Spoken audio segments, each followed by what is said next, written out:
అసలు 3 విగ్రహాల మీద ప్రజాభిప్రాయం తీసుకోండి మీరు.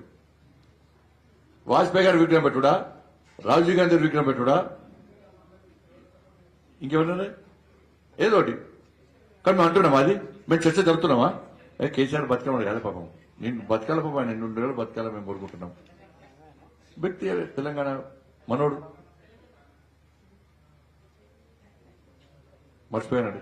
కాబట్టి నేను చర్చ తీసుకొస్తలేను, విగ్రహాల చర్చ నేను వాజ్పేయి గారిది పెట్టాలన్నా లేకుంటే ఇంకోటి పెట్టాలని చర్చ తీసుకొస్తాను. ఆ చర్చ వద్దు అంటున్నా నేను. 6 గ్యారెంటీల మీద చర్చ జరగాలని నేను అంటున్నా. కాబట్టి దీన్ని డైవర్ట్ చేసే ప్రయత్నం చేయదు. టీవీలలో కూడా డిబేట్ కూడా దాని మీద జరగాలి.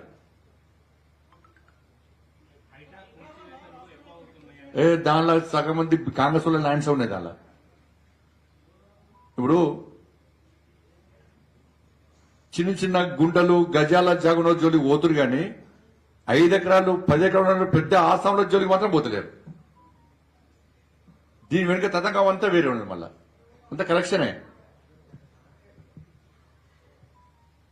దాని కాంగ్రెస్ లో ఉన్నది, బీఆర్ఎస్ లో ఉన్నది. మళ్ళీ కాంప్రమైజ్ అవుతారు.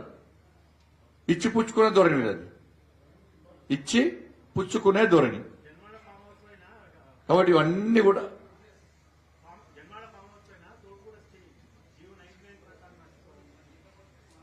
ఇవన్నీ కూడా కావాలనే కలెక్షన్లు. ఇప్పుడు మహారాష్ట్రకి ఎన్నికలకు పైసలు కావాలి కాంగ్రెస్ వాళ్ళకు, హర్యానా ఎలక్షన్లకు పైసలు కావాలి, ఇక్కడి నుంచి పంపాలి కంపల్సరీ. కర్ణాటకలకు 2 రాష్ట్రాలు ఇచ్చిరాట పైసలు పంపని, తెలంగాణకు 2 రాష్ట్రాలు ఇచ్చిరాట. కానీ కంపల్సరీ పైసలు పంపాల్సి వస్తుంది. కానీ ఈ భూములు అమ్ముకోవాలి, కేసీఆర్ భూమి అమ్ముకోవాలి, వీళ్ళట్ల భూములు అమ్ముకోవాలి.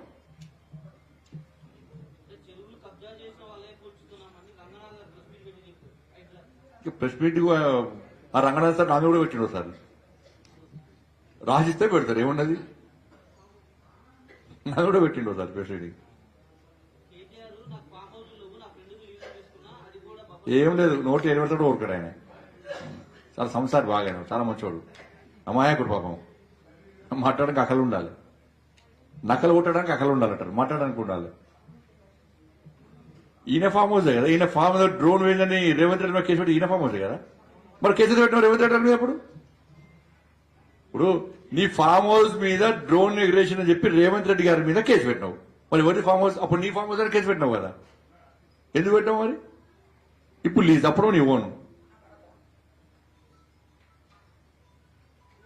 టీఆర్ఎస్ వాళ్ళకి అదే పాలసీ వాళ్ళది, బీఆర్ఎస్ వాళ్ళది. వాళ్ళు చేస్తే సంసారం, ఇంకో చేస్తే వ్యభిచారం. తిట్టాలని రాసింది ఏమన్నా?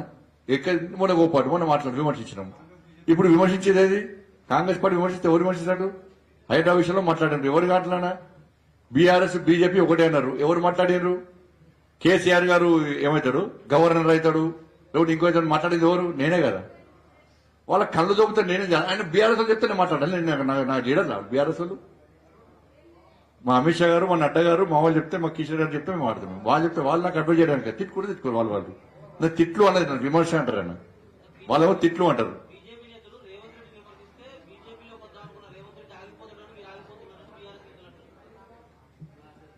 దానికి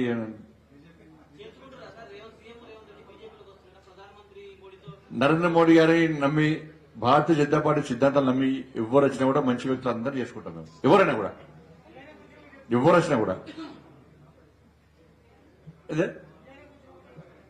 బీఆర్ఎస్ లో మంచి వాళ్ళు వస్తే ఎందుకు చేసుకోం? మా సిద్ధాంతాలను మేము వస్తే ఎందుకు చేసుకోం? మీరే అంట మంచోళ్ళు లేరంటే కూడా ఎవరు రారు మా దగ్గరికి. మంచోళ్ళు అయితే వాళ్ళకి వస్తారు.